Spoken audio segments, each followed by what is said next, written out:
ये टाइगर मछली के चक्कर में पानी में छलांग लगा देता है, लेकिन इसके हाथ एक भी मछली नहीं आती। दूसरी तरफ एक लड़का ये सब देखकर हंस रहा था, लेकिन वो टाइगर इसी लड़के की तरफ आ रहा था। लड़का ये सब देखकर डर जाता है और अपनी नाव की तरफ जाने लगता है। टाइगर लड़के के नजदीक पहुंचता, उससे पहले लड़का नाव में चढ़ जाता है और अपने उस पानी के ढांचे को भी ऊपर खींचने लगता है, लेकिन टाइगर ने ढांचे को पकड़ रखा था। लड़का केवल अपना बचाव देख रहा था, लेकिन टाइगर को एक सहारे की जरूरत थी। टाइगर पानी में घूम रहा था, वो नाव के ऊपर जाना चाहता था। लड़का उसे डांट लगाता है। टाइगर की आंखों में मासूमियत झलक रही थी। हर कोई एक जिंदगी पाने के लिए अपना बचाव करता है। लड़का टाइगर की कोई मदद नहीं करने वाला था, क्योंकि इसे भी अपना बचाव करना था। धीरे धीरे रात हो जाता है। टाइगर ने अभी नाव को पकड़ रखा था। लड़के को ये सब देखकर तरस आ गया था। लड़का एक फट्टे को लटकाकर अपने ढांचे में चला जाता है। टाइगर ढांचे को पकड़कर नाव के ऊपर चढ़ गया था। टाइगर को थोड़ी राहत महसूस होती है। अगली सुबह लड़का ढांचे पर बैठा था, जिसे जोरों की भूख लगी थी। मुख मिटाने के लिए एक मछली का शिकार करता है। मछली काफी बड़ी थी। मछली खुद का बचाव करने के लिए तड़प रही थी। लड़का अपनी भूख मिटाने के लिए तड़पती मछली को शांत कर देता है, लेकिन लड़के को दुख होता है कि उसने किसी की जान ली है। वो ऊपर वाले का। अब लड़का अपनी भूख मिटाने के लिए एक बड़ी मछली को पकड़ लेता है। मछली अपनी जान बचाने के लिए तड़प रही थी। लड़का तड़पती मछली को शांत कर देता है, लेकिन लड़के को दुख था कि उसने किसी की जान ली है। वो ऊपर वाले का शुक्रिया करता है। फिर लड़का नाव के पास जाता है और उस मछली को नाव में फेंक कर टाइगर को बाहर बुलाता है। कई दिन से भूखा टाइगर अपनी भूख मिटाता है। लड़के में एक दया थी, वो जानवरों के दर्द को पहचान सकता था। अब लड़का धीरे से नाव के ऊपर चढ़ता है और डंडे को उठाने की कोशिश कर रहा था। तभी टाइगर बाहर आ जाता है। लड़का बहुत ज्यादा डर गया था और लड़के के चेहरे पर एक मछली लगती है। लड़का मछली को उठाकर टाइगर की तरफ फेंकता है, लेकिन वो मछली उड़कर भाग जाती है। टाइगर को पछतावा होता है कि उसके हाथ से एक मछली निकल गई, लेकिन इनके लिए कुछ बड़ा होने वाला था। अचानक यहाँ एक मछलियों का तूफान आता है। सभी मछलियाँ उड़ने वाली थी। ये नजारा देखने में बेहद कमाल का लग रहा था। नाव में बहुत सारी मछलियाँ हो चुकी थी, लेकिन लड़के को टाइगर से खुद का बचाव भी करना था। वो टाइगर को डराते हुए एक बड़ी मछली अपने लिए उठाता है और उस मछली को खाकर अपनी भूख मिटाता है। लेकिन अब लड़का ठान लेता है कि उस खूंखार टाइगर को ट्रेंड करेगा, उसे एक समझदार जानवर बनाएगा, जिससे दोनों इस नाव पर आसानी से सफर कर सके।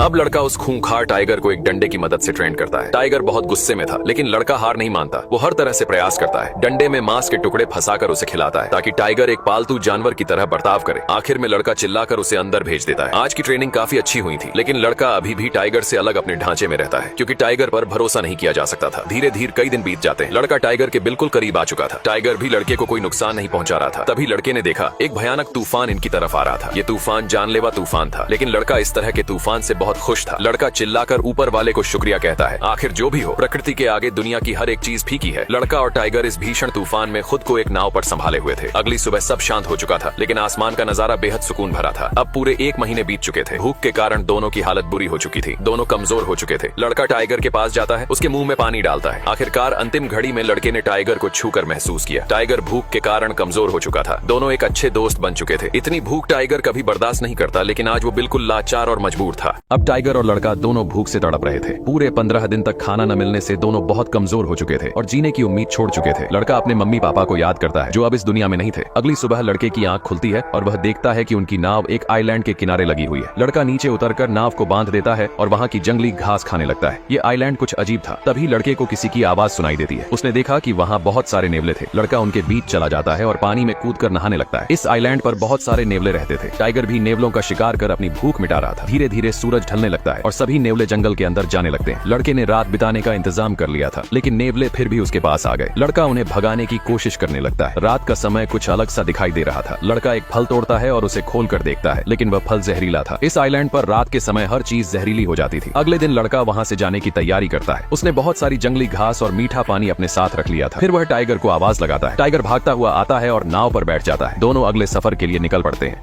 अगले दिन लड़का यहाँ से जाने की तैयारी करता है। उसने नाव में बहुत सारी जंगली सब्जियां और पीने के लिए पानी भर लिया था। वह चिल्लाकर टाइगर को बुलाता है। टाइगर भागकर आता है और नाव पर बैठ जाता है। दोनों अगले सफर के लिए निकल पड़ते हैं। कई दिनों बाद वे समुद्र के किनारे पहुंचते हैं। लड़का रस्सी पकड़कर नाव को खींच रहा था, लेकिन उसमें अब जरा भी जोर नहीं बचा था। वह समुद्र के किनारे गिर जाता है। ये सफर काफी कठिनाइयों से भरा था। टाइगर नाव से नीचे उतरता है, लेकिन वह इतना कमजोर हो चुका था कि उसे चला भी नहीं जा रहा था। धीरे धीरे टाइगर जंगल की ओर बढ़ने लगता है। लड़का उसे ही देख रहा था और यही सोच रहा था कि टाइगर उसे एक बार पीछे मुड़कर जरूर देखेगा, लेकिन टाइगर बिना पीछे देखे जंगल में चला जाता है। तभी कुछ लोग आते हैं और लड़के की मदद करते हैं। हालांकि लड़का बहुत रो रहा था। लड़के की जान तो बच गई थी, लेकिन उसे इस बात का गहरा दुख था कि टाइगर ने एक बार भी पीछे मुड़कर नहीं देखा। वह टाइगर जिसके साथ लड़के ने कई महीने कठिनाइयों में बिताए थे। दोनों ने मिलकर उस दर्द को सहा था। यह एक गहरी दोस्ती थी, लेकिन एक तरफा दोस्ती थी। चाहे दोस्ती हो या प्यार, अगर वह एक तरफा हो तो दोनों ही जहर के समान होते हैं। ये कहानी यहीं समाप्त होती है। आपको ये कहानी कैसी लगी जरूर बताइए।